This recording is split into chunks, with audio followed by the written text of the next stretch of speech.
I would like to draw your attention to some of the major challenges faced by OIC member states and the role of media in addressing these challenges. Climate change is the biggest generational issue of our time. Recently, my country, Pakistan, has faced catastrophic and unprecedented climate-induced floods, causing massive loss of life, property, and livelihood. With over 1/3 of Pakistan's land underwater, more than 33 million people affected, over 1 million homes damaged, and over 500,000 people forced to move to relief camps.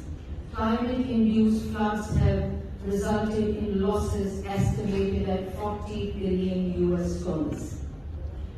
With the Prime Minister of Pakistan leading from the front, the government of Pakistan has undertaken extensive operations for relief, recovery, and rehabilitation in the flood-affected areas.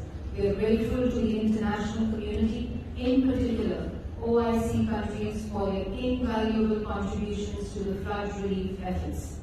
I would like to especially highlight extensive and multi-pronged assistance given by the Republic of Turkey under the President Erdogan's leadership. The catastrophic floods in Pakistan are a perfect example of the climate injustice many countries face today. Many member states of OIC like Pakistan and Nigeria recently are amongst the most climate vulnerable countries in the world, even though our carbon emissions are negligible.